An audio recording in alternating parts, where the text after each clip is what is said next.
Baik, bismillahirrahmanirrahim. Assalamualaikum warahmatullahi wabarakatuh, dan juga sekali lagi ucapan selamat pagi diulurkan kepada rakan-rakan kita yang terus bersama kami di ruang udara Radio Institut Kefahaman Islam Malaysia. Kita kembali bersama untuk rancangan Usrati pada pagi yang berbahagia ini. Jadi saya mengalalukan kehadiran yang berbahagia Ustazah Nur Hafizah Musa. Assalamualaikum Ustazah. Waalaikumsalam warahmatullahi wabarakatuh. Sihat Ustazah hari ini? Ya, Alhamdulillah. Alhamdulillah. Jadi untuk saya kira minggu pertama di tahun baru Masihi ini Ustazah ya? Ya saya. InsyaAllah kita akan berkongsi satu lagi tajuk. Ustazah akan mengupas dalam rancangan Usrati ini berkaitan dengan berkat dan memikat. Berkat dan memikat, cukup menarik sekali tajuk yang bakal kita bincangkan dalam pertemuan kita pada hari ini. Jadi sebagai mukadimahnya Ustazah. Baik, terima kasih Nik. Bismillahirrahmanirrahim. Innal hamdalillah nahmaduhu wa nasta'inuhu wa nastaghfiruh wa na'udzu billahi min syururi anfusina wa min sayyiati a'malina. May yahdihillahu fala mudilla lahu wa may yudlil fala hadiyalah. Asyhadu an la ilaha illallah wa asyhadu anna Muhammadan 'abduhu wa rasuluh. Allahumma shalli ala Muhammad wa ala ali Muhammad. Assalamualaikum warahmatullahi wabarakatuh. Alhamdulillah tuan-tuan dan puan-puan sekalian, kita bersama-sama lagi dalam siri Usrati tahun 2013 ini. Dan pada pagi ini insya-Allah Ustazah akan sama-sama berkongsi dengan tuan-tuan dan puan-puan sekalian sekitar sebuah rumah tangga, sebuah kehidupan yang berkat dan memikat.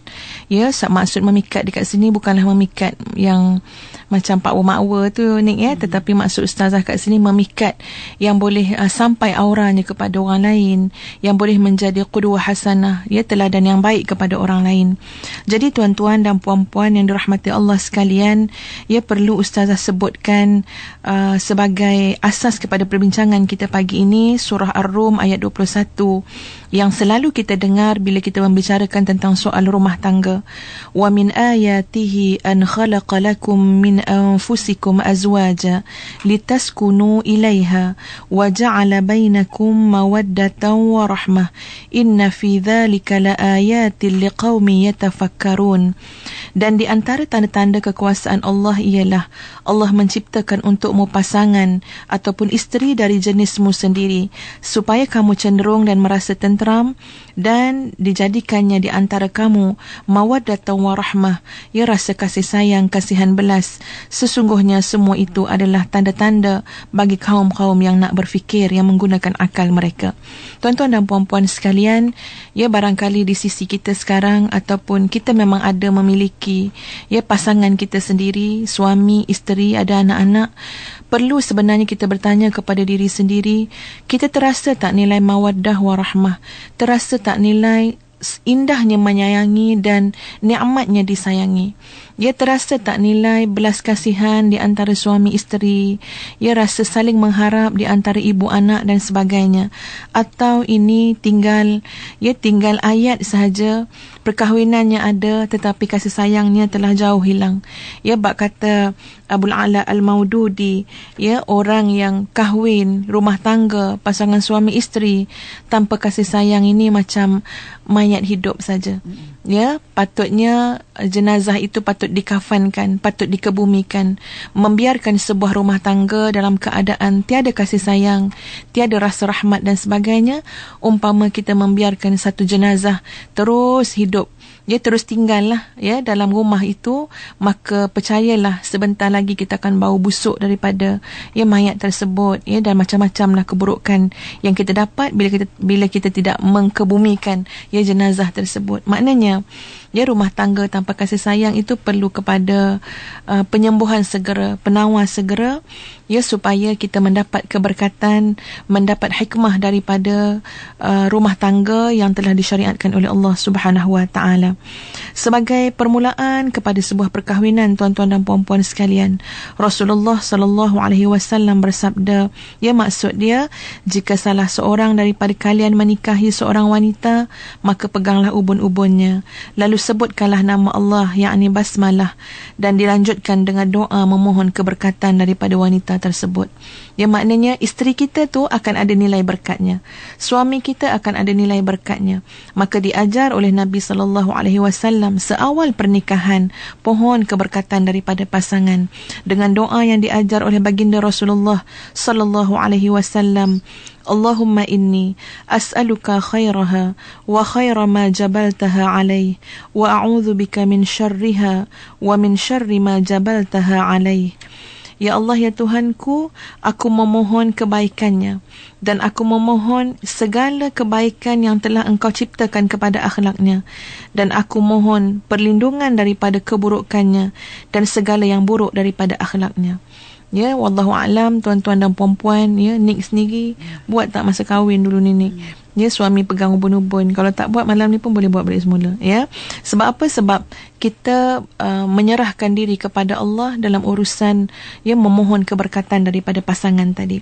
Tuan-tuan dan puan-puan yang dirahmati Allah sekalian, dalam membicarakan soal berkat, ya, dan juga memikat ini, Ustazah ingin nyatakan beberapa perkara. Ya, kalau ikutkan dalam perbincangan yang Ustazah ikuti dalam beberapa kitab, ya, hampir 30 perkara yang harus kita lihat semula, nilai semula, apakah ia telah dipraktiskan dalam rumah tangga kita ataupun sebaliknya. Ya, tetapi barangkali untuk hari ini mungkin dalam 5 ataupun 6 saja yang boleh Ustazah kemukakan. Ya, yang pertama sekali, tuan-tuan dan puan-puan sekalian, ya, dalam sesebuah rumah tangga, sesiapa juga, baik suami, isteri ataupun anak-anak, ibu bapa, nombor 1, dia harus membantu untuk setiap pasangannya, anak-anaknya, ya, mengenal diri mereka sendiri. Kita kena bantu. Ya, kadang-kadang kita tak bantu pun anak-anak kita untuk mengenal diri mereka sendiri. Ya, mereka hidup dalam kekalutan mak ayah dia. Ya, mereka hidup dalam melihat kesibukan mak ayah keluar pagi balik malam. Ya, sehingga anak-anak ini tidak terbimbing untuk mengenal diri mereka. Sama juga suami dan isteri, walaupun orang dewasa, tapi bukan semua orang dewasa mengenal diri mereka. Kadang-kadang mereka tak tahu yang mereka ni sebenarnya nakkan perhatian, dia pun tak tahu. Ya, kita cuma nampak kesan daripada sikap yang ada dalam diri mereka. Ya, mereka tak tahu yang mereka ni sebenarnya hatinya berpenyakit. Dia tak tahu diri dia berpenyakit, tapi kita melihat, kita cuma merasakan kesan daripada hati yang berpenyakit tersebut. Maka nombor 1, tuan-tuan dan puan-puan sekalian, kita harus bantu anak, suami, isteri untuk mengenal diri mereka sendiri. Ya, dengan bermacam-macam pertanyaan, dengan bermacam-macam cara, bermacam-macam kaedah. Ya, khususnya kalau kepada anak-anak, kadang-kadang dia tak tahu yang sebenarnya dia sangat baik. Ya, bila dia melihat baby, melihat anak-anak kecil, kita tengok dia akan peluk, dia akan cium dengan penuh kasih sayang. Kita beritahu dengan dia, Masya Allah, anak mama ni sebenarnya seorang yang sangat penyayang. Ya, buktinya sekian. Biar dia kenal diri dia melalui bimbingan kita. Begitu juga dengan suami kita. Tuan-tuan dan puan-puan, perasan tak bila mana Rasulullah SAW berada dalam keadaan agak kebimbangan dan ketakutan bila mana bertemu dengan malaikat Jibril alaihi salam. Bagaimana Khadijah radhiyallahu anha membantu untuk memberikan semangat kembali kepada Rasulullah sallallahu alaihi wasallam, untuk melapangkan jiwa Nabi sallallahu alaihi wasallam. Sayyidatina Khadijah radhiyallahu anha membantu dengan cara menyebut segala kebaikan-kebaikan yang ada pada diri Rasulullah sallallahu alaihi wasallam. Ya, kan Sayyidatina Khadijah kata, kamu penyambung silaturahim, kamu penolong orang susah, kamu sentiasa membantu orang lain. Ya, ini akan menjadikan orang di sekeliling kita, anak-anak kita, suami dan isteri kita merasa segar, sebab orang yang terdekat dengan dia dapat mengenal pasti kebaikan yang ada dalam diri mereka. Kemampuan kita untuk mencungkil, mengeluarkan, mengenalkan sesiapa anggota dalam rumah tangga dengan nilai kebaikan yang ada pada mereka, ini adalah suatu kejayaan yang besar, ya, dan sangat dihargai insya-Allah. Itu yang pertama. Tuan-tuan dan puan-puan yang dirahmati Allah sekalian, yang kedua ialah fahami, cuba study sikit tentang pasangan kita, fahami anak-anak kita, fahami isteri kita ini, ya, dengan mengambil inspirasi daripada ayat Al-Quran, Iqra' bismi rabbikal ladzi khalaq. Bacalah dengan nama Tuhan yang menciptakan kamu. Memang bukanlah kita kata kita nak baca suami, ya, ada ayat-ayat, tulisan-tulisan kat dahi dia, memang tidak ada. Tetapi kita memahami suami kerana Allah Subhanahu Wa Taala, ini suatu usaha yang pada pandangan ustazah sangat baik, sangat bermanfaat dalam sebuah rumah tangga.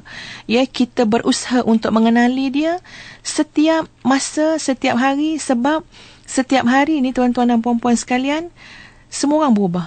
Ya, tak mungkin suami kita ataupun isteri kita sama 10 tahun dulu dengan sekarang. Ya, ustazah ambil contoh, kalau dulu kita kenal isteri kita ni jenis yang tidak sensitif pun, ya, boleh kita bergurau, yang kasar-kasar pun dia tak ambil hati. Tapi mungkin takkan sama kalau isteri itu dah berusia 48 tahun.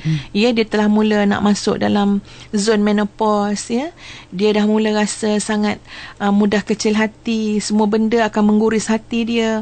Maka kesediaan pasangan, kesediaan ibu ayah untuk memahami dan mengenali pasangan anak-anaknya ini adalah satu usaha yang sangat murni untuk mendapat rumah tangga yang harmoni, berkat dan memikat. Ya, kalau kita gagal memahaminya dari masa ke semasa, ustazah percaya lama-kelamaan, ya, rasa kering sangat dalam rumah tangga tersebut.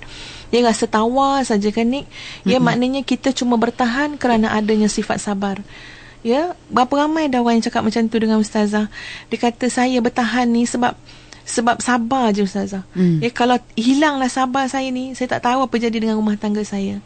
Ini satu perkara yang sangat menduka citakan tuan-tuan dan puan-puan sekalian. Sebab rumah tangga itu, hikmah lainnya adalah untuk kita merasakan ketenangan, ya, kedamaian, rasa dikasihi dan mengasihi yang sangat-sangat indah sebenarnya. Itu yang kedua. Yang ketiga, tuan-tuan dan puan-puan sekalian, berikan anak ataupun suami ataupun isteri tempat di hati anda dan berikan mereka merasa bahawa mereka ada tempat dalam keluarga ataupun dalam komuniti. Begini, maksud ustazah, kadang-kadang anak-anak, contohnya ni, kalau anak-anak tu ramai, ya. Kalau anak-anak tu ramai, kadang-kadang kesian anak-anak itu sendiri cuba nak memposisikan diri mereka dalam rumah tangga tersebut. Ya, apakah dia ini diberi perhatian, apakah dia ini diterima pandangan dia. Ya, dia nak menempatkan diri dia dalam sebuah keluarga yang besar, itu kadang-kadang satu kesukaran. Sebab itu kadang-kadang anak-anak remaja, ya, terutama di awal remaja, mereka suka ambil sikap keluarkan terus diri mereka daripada kemelut rumah tangga tersebut.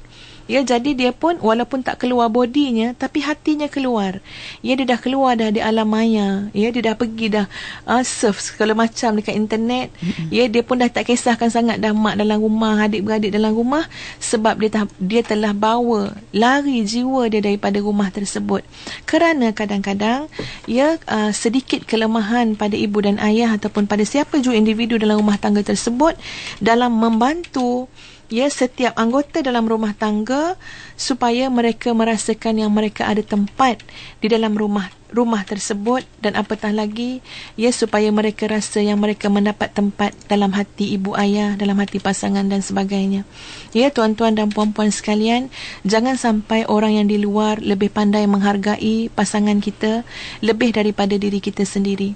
Jangan sampai orang di luar lebih menyayangi pasangan kita lebih daripada kita sendiri, sebab sepatutnya kitalah, ya, yang sama-sama membangunkan segala suka duka dalam rumah tangga. Kitalah yang sepatutnya lebih mengasihi, lebih menghargai dan lebih menghormati. Yang keempat, tuan-tuan dan puan-puan sekalian, kemampuan kita untuk menghubungkan anak-anak, pasangan dengan Allah Subhanahu Wa Taala dalam semua perkara, ini adalah satu kejayaan yang besar. Ya, tengok macam mana anak-anak kita lahir dulu. Mereka lahir dengan disambut dengan azan dan iqamah. Maknanya mereka lahir dengan seruan nama Allah Subhanahu Wa Taala. Maka apa yang mak ayah harus teruskan ialah memastikan penerusan supaya kalimah Allah selalu diperdengarkan di telinga mereka. Seperti mana kita menyambut anak-anak dulu dengan kalimah Allah, tolong bimbing anak-anak kita terus membesar dan membesar, ya, dengan kita memastikan kita selalu hubungkan menghubungkan hidup mereka dengan Allah Subhanahu wa taala. Ya, melalui banyak cara. Mungkin Ustaz tak sempat nak ceritakan cara-cara dia. Ya, contohlah, sebagai contoh, apa saja kebaikan yang anak-anak kita buat, kita mulakan dulu dengan alhamdulillah, baru kita puji dia. Syukur pada Allah kurniakan umi anak yang soleh, kait dengan Allah. Bila dia dapat belajar, bila dia buat silap, ya, dia ada buat kesalahan, kita pun cepat-cepat kata dengan dia, tak apa, ya, kesilapan yang kita buat ni, kita belajar daripada kesilapan, tetapi orang buat silap yang terbaik adalah orang yang bertaubat kepada Allah. Maknanya kalimah Allah, Allah, Allah, Allah sentiasa diperdengarkan, diperhubungkan, ya, dengan pasangan ataupun anak-anak kita sebagai satu usaha untuk mendapatkan rumah tangga harmoni, berkat dan memikat, insya-Allah. Saya temu kalimah pada perbincangan kita hari ini, mesti rancangan Usrati, berkat dan memikat. Dua perkara yang penting harus berjalan seiring untuk kita mendapat sebuah keluarga bahagia, keluarga baiti jannati, dan berhubungan, kemurnian perhubungan di antara suami isteri.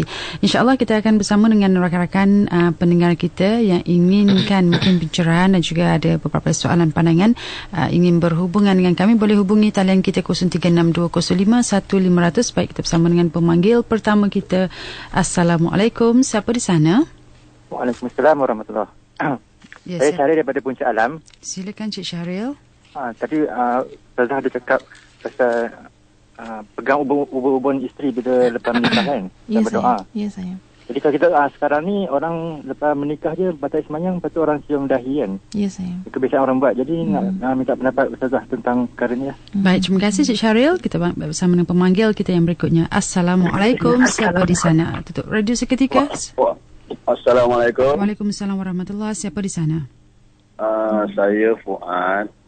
Silakan Cik Fuad. Saya boleh saya minta maaf ya, saya nak bertanya Ustazah, mungkin luar daripada perbincangan hari ini.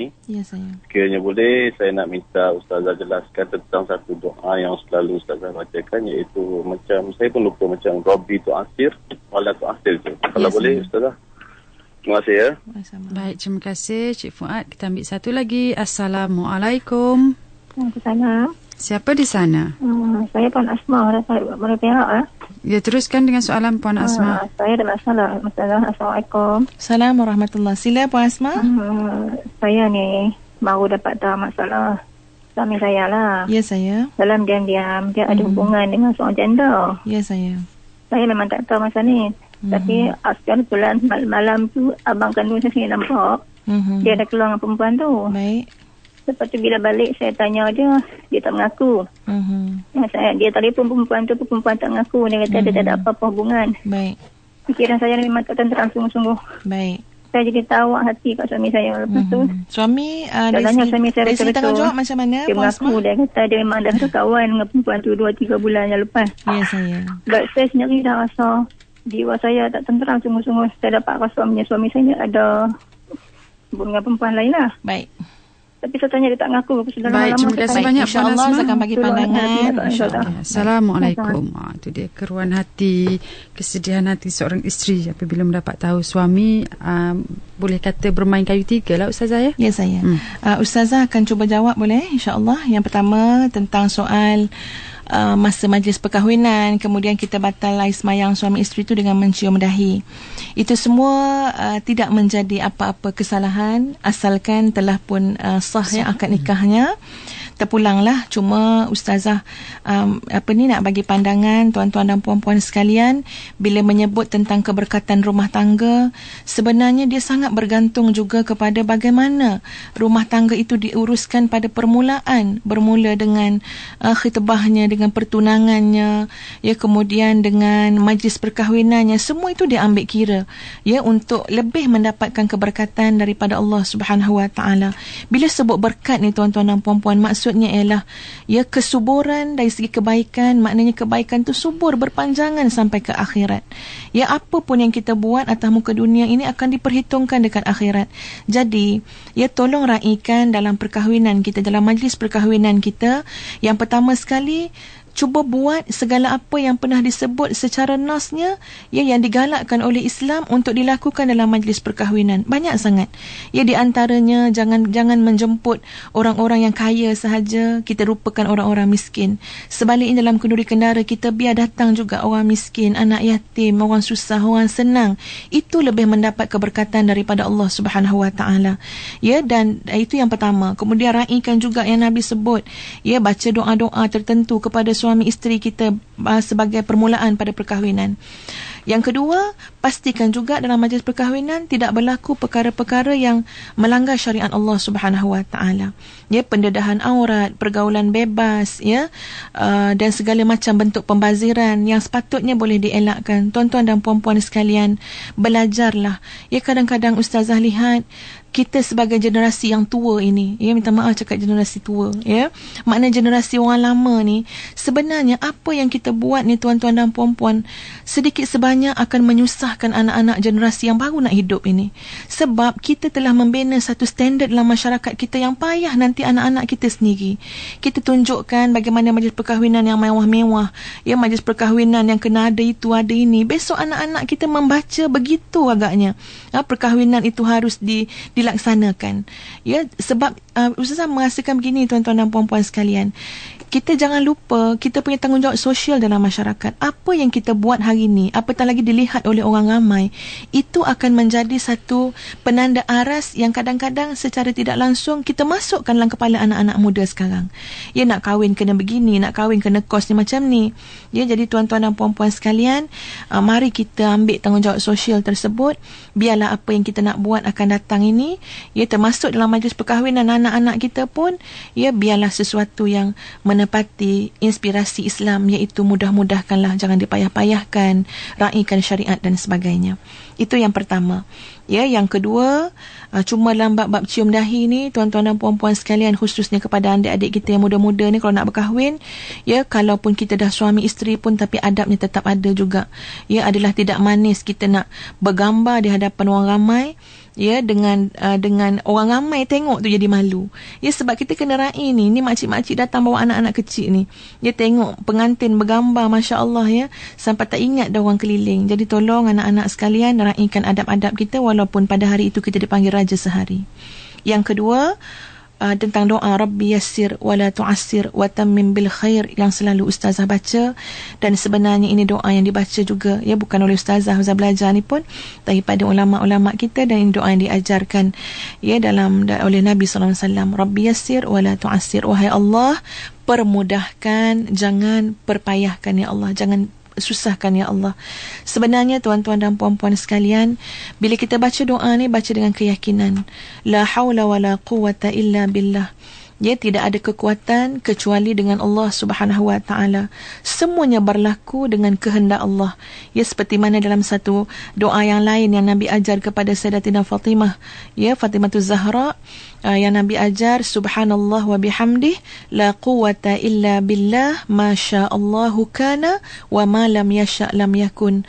Maha suci Allah dengan segala puji-pujian, tidak ada kekuatan kecuali Allah. Apa yang Allah kehendaki itulah yang berlaku, yang Allah tidak kehendaki tetap tidak akan berlaku. Maknanya ini keyakinan kita bahawa semua perkara, semua urusan, ya Hayyu ya Qayyum, wahai yang maha hidup kekal, wahai yang maha menguruskan segala perkara, semua perkara itu berlaku dengan kehendak Allah Subhanahu Wa Taala.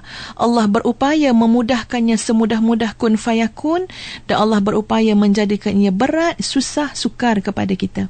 Sebab itu kita mohon kepada Allah. Yang memberi rasa ini adalah Allah, yang memberikan jalannya adalah Allah, memberikan solusi kekuatan adalah Allah. Maka dalam setiap apa yang kita nak buat, biarlah keluar dekat kalimah lidah kita ini, Rabbi yassir wala tu'assir wa tammim bil khair. Wahai Allah, mudah-mudahkanlah, jangan kau payahkan aku, dan sempurnakanlah dengan segala kebaikan. Sebagai menandakan ini adalah keimanan kita, akidah kita, bahawa apa pun yang kita nak buat tidak akan berlaku kecuali dengan pertolongan Allah, dan Allah lah yang berupaya memudahkan, ataupun Allah jugalah yang mengkehendaki dikehendaki untuk memayahkan sesuatu urusan, maka mohon kembali dengan Allah Subhanahu Wa Taala. Ya, kadang-kadang bendanya simple je tuan-tuan dan puan-puan. Ya, sekadar nak bercakap, nak bagi announcement. Tapi kalau Allah nak bagi payah, semua jadi payah. Ya, kalau Allah nak bagi mudah, masya-Allah, Allah bagikan ilham dan sebagainya. Ya, maknanya bila kita baca doa Rabbi yassir wala tu'assir, kalaupun ada kebaikan yang kita lakukan, ya, apa-apa sumbangan yang kita buat, kita telah awal-awal mengaitkannya dengan Allah, semua ini datang dipermudahkan dengan izin Allah Subhanahu Wa Taala. Yang ketiga, tuan-tuan dan puan-puan sekalian, Puan Asma, ya, nak kata takziah ke tahniah ke, wallahu a'lam, ya, di atas masalah yang berlaku ini. Harapnya Puan Asma boleh mendengarlah sedikit pandangan daripada Ustazah. Ya, tuan-tuan dan puan-puan sekalian, Ustazah meraihkan bagi seorang isteri agak berat bila menghadapi sikap suami yang dikatakan umpama bermain kayu 3 ke kayu 4 dan sebagainya. Tetapi Puan Asma, ya, kita harus faham bahawa hidup ini memangnya satu ujian daripada Allah Subhanahu Wa Taala. Ujian setiap orang tidak sama, bergantung kepada keadaan imannya, bergantung kepada banyak perkara yang dinilai oleh Allah Subhanahu Wa Taala. Cuma Ustazah nak kata macam ni, kalau tanya dengan Ustazah, Ustazah tak berupaya untuk menyelesaikan masalah suami tadi. Suami Puan Asma pun Ustazah tak kenal, yang janda tadi pun Ustazah tidak kenal. Tetapi sekarang Ustazah sedang berurusan dengan Puan Asma. Ustazah cuba nak bantu Puan Asma terlebih dahulu. Mungkin masalah itu solusinya masih jauh lagi. Ya, tetapi solusi untuk Puan Asma telah ada. Apa dia? Kenapa kita harus sakit sedemikian rupa bila mana suami kita beralih arah kepada orang lain, ya, buat hubungan dengan orang lain? Kenapa kita harus sakit sedemikian rupa? Ya, kita harus bezakan tuan-tuan dan puan-puan sekalian. Kemarahan, sakit yang kita rasakan kerana hak-hak suami, hak-hak Allah ataupun hak kita sendiri. Ya, sebab itu tuan-tuan dan puan-puan sekalian, Ustazah appreciate sangat dengan isteri-isteri, sebab saya dah jumpa, ini bukan kata-kata kosong, isteri yang boleh kata, ya, yang boleh kata, demi untuk menjaga Ustazah agar suami saya tidak buat maksiat di luar, saya permudahkan untuk dia berkahwin dengan wanita tersebut. Masya Allah, kita ada wanita seumpama itu, yang bila saya tengok dia happy, riang gembira. Apa dia jawab? Ustazah, bila suami saya balik rumah saya, dia adalah suami saya. Keluar daripada rumah saya, mungkin dia suami kepada orang lain. Saya kata senangnya dia berfikir. Tapi orang yang berfikir cara mudah ni lah yang boleh menikmati ketenangan hidup. Ya, Puan Asma, kadang-kadang kalau kita tak meletakkan cita-cita yang tinggi dalam hidup, sebab itu kita akan mudah rasa hampir terbunuh, ya, hampir sakit dengan ujian-ujian yang Allah datangkan. Satu, kerana kita tidak meletakkan cita-cita yang sangat tinggi. Ya, Ustazah nak bacakan, cuba Puan Asma, tuan-tuan dengar, ya, siapa-siapa yang mengalami masalah yang seumpama ini. Ya, kenapa kita harus sakit dengan perkara-perkara seumpama ini? Sedangkan insya-Allah Allah boleh mudahkan, solusinya ada. Tapi kita harus bertindak dengan tenang. Jangan bertindak dengan panduan nafsu, dengan emosi. Kita harus tenangkan diri kita dulu. Sebab itu letakkan cita-cita tinggi. Ya, subhanallah, kalau kita boleh letak tuan-tuan dalam hidup kita ini, cita-cita kita adalah untuk bertemu dengan Allah Subhanahu Wa Taala. Apa buktinya?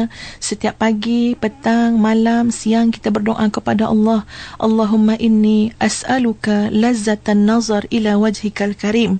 Ya Allah, ya Tuhanku, kurniakanlah aku kelazatan dapat melihat wajahmu, dan kurniakan aku rasa rindu sangat untuk bertemu denganmu.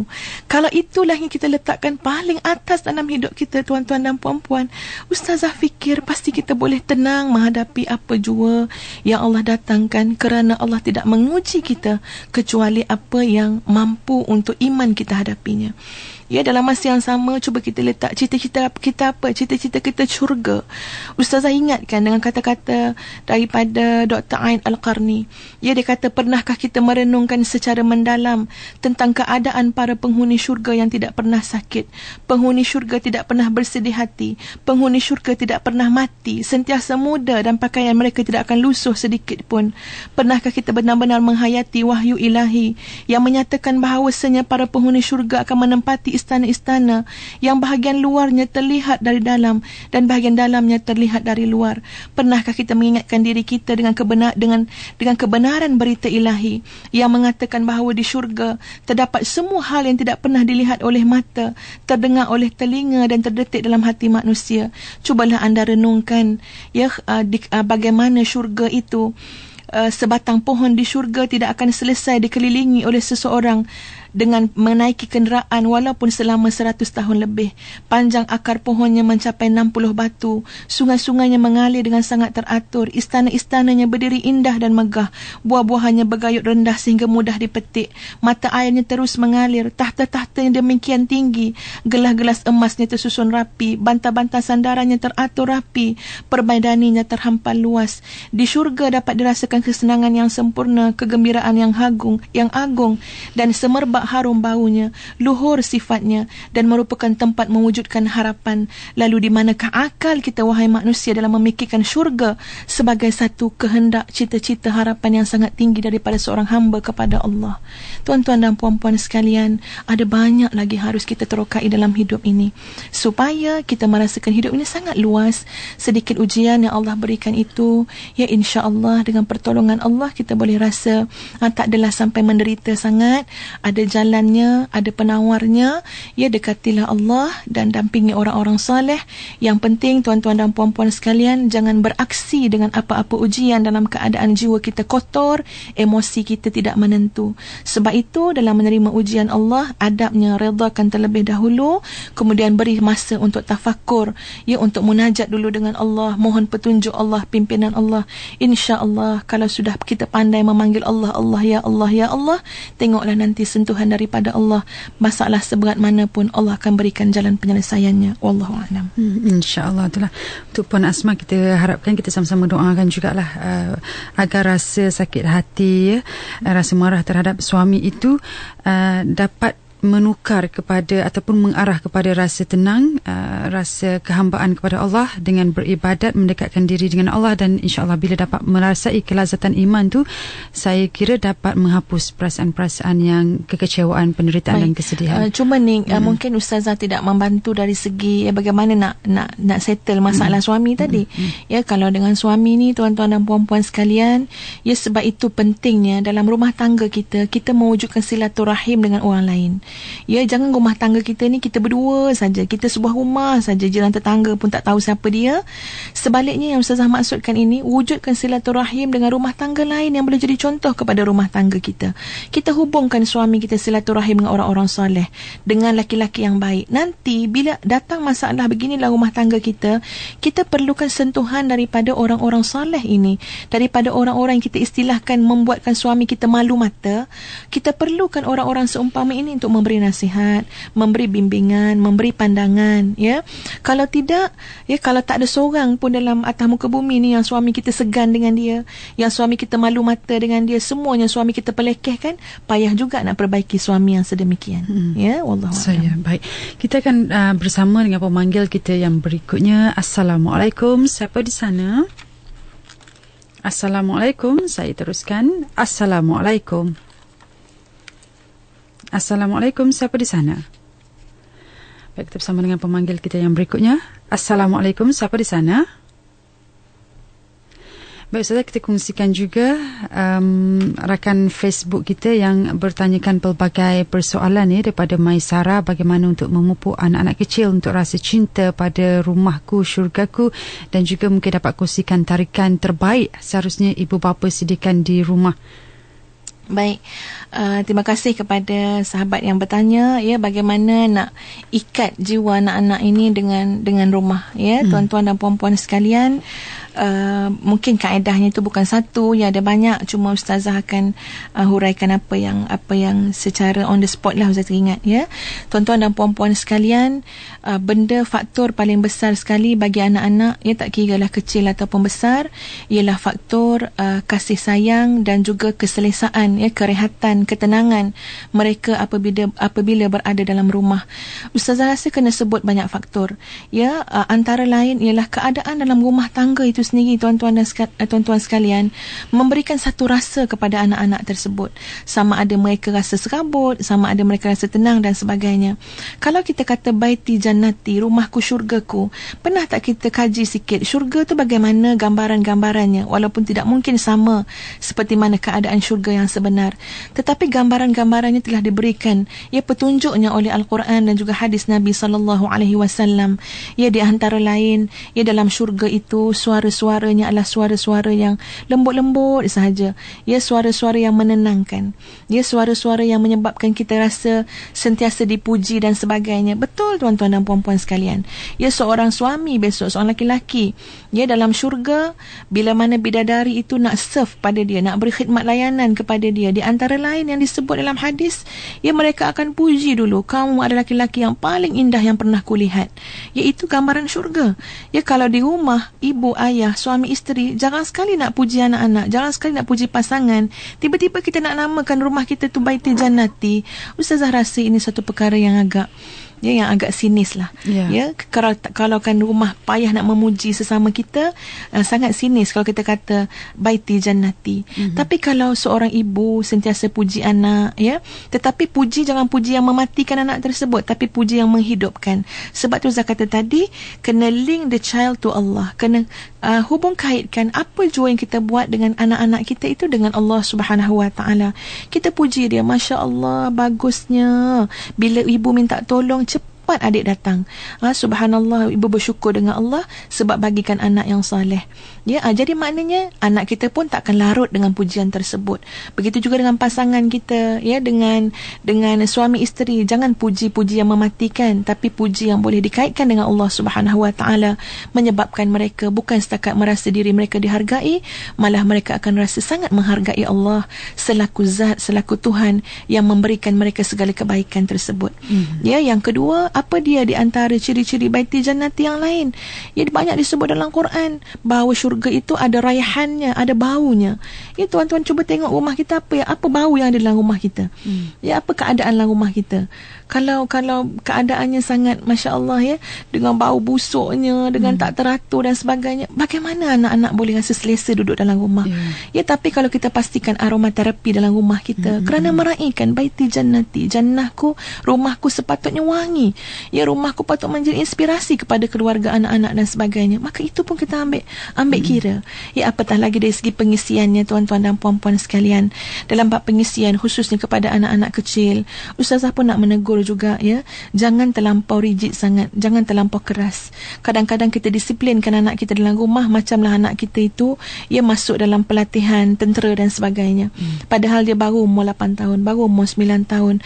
Tolong fleksibel sikit mak ayah. Kalau anak-anak kita kata, ya Allah mama mengantuk lah, letih lah, kita pun tahu pagi tadi dia dah lama sekolah daripada pagi sampai malam, kita kata tak apa, meraihkan dia letih hari ni, tak apa, tak payah baca Quran lah malam ni, nampak dah ngantuk sangat, tapi malam esok insya-Allah kalau kita sihat sikit, kita akan baca lebih, gandakan sekali lagi.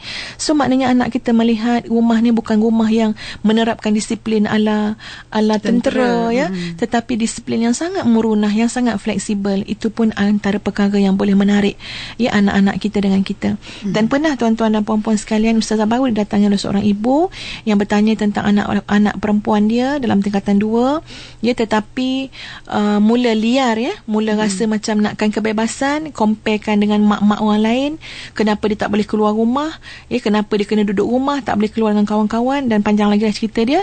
Cuma Ustazah dapat ambil satu pengajaran di situ, tuan-tuan dan puan-puan sekalian, ya, bahawa anak-anak khususnya yang berusia 12 tahun, 13 tahun, sebenarnya mereka ini adalah pada peringkat yang kita sebut peringkat awal remaja. Mereka baru nak membina personality, ya, membina personality, siapa yang mereka nak contohi, nak jadi macam mana dan sebagainya.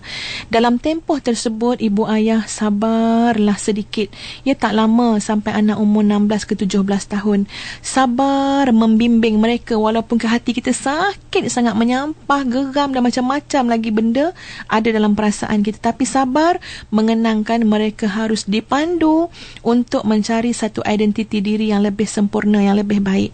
Ya, kalau kita ikutkan marah dan geram kita, macam-macam boleh keluar. Ya, antara lain kadang-kadang seorang ibu tu boleh kata, kalau tak suka duduk rumah ni, nak duduk rumah mana? Ya, kemudian anak tu jawab, anak tu kata nak duduk rumah lain, nak duduk rumah mak saudara dia. Maka si ibu bagi anak tu ikut pergi duduk rumah mak saudara dia. Ya, jadi dekat sini Ustaz kata, tolong dengan anak-anak jangan mudah keluar perkataan, kalau tak nak duduk kat rumah ni, boleh keluar duduk rumah lain. Ya, sebab itu saya rasa satu pengikat kita dengan anak-anak. Apa pun, biarlah kita pegang, apa pun yang berlaku, kita dalam satu rumah. Ya, apa pun yang berlaku, mak abah ambil tanggungjawab. Tapi bila dah keluar daripada mulut kita, seawal anak umur 13 tahun, umur 14 tahun, kalau tak nak duduk rumah ni, boleh duduk rumah lain. Nak duduk rumah mana? Kita katakan, Masya Allah, Ustaz rasa itu akan menjadikan anak itu lebih keras hatinya. Lebih memberontak. Sesuatu yang selama ini dipegang, dijaga untuk hidup bersama-sama di bawah satu bumbung dengan mak ayah. Tetapi kerana kurang sabar, mak ayah tadi keluar daripada perkataan mereka, boleh duduk rumah mana mereka nak duduk. Hasil dia apa? Hasil dia, seorang anak akan jadi lebih keras hati. Seperti mana seorang suami isteri kalau bergaduh, jangan bawa sampai tidur malam. Sebab bangun tidur bukan lebih baik, akan lebih keras dan keras. Tolong pastikan keupayaan dan kemampuan kita untuk menyelesaikan masalah rumah tangga sebelum kita tidur malam, sebab pagi esok dia tidak akan mengubah menjadi kepada yang lebih baik. Nanti biasanya jadi dendam. Ya, saya betul. Saya dan itu di antara dapat kita kongsikan pada hari ini. Mungkin sebagai kesimpulan kita ambil satu daripada rakan pendengar kita. Siapa di sana? Assalamualaikum. Waalaikumsalam warahmatullahi wabarakatuh. Ya, siapa di sana? Saya Mazifah dari Kepung. Silakan Puan Mazifah. Saya pagi hari ini macam saya dengar Ustazah punya mukadimah tu kan. So sedih dah kan. Baik, boleh terus dengan soalan, kita tak cukup masa Puan. Okey. Saya tadi macam tadi Ustaz cakap Allahumma, yang tadi doa tu kan. Yes. Tapi macam saya selalu baca Allahumma yasir wala tu'asir ya karim. Ya, saya tak ada masalah. Boleh saja. Boleh ke tak boleh ke? Boleh saja. Jadi lagi satu doa, Allahumma ij'alni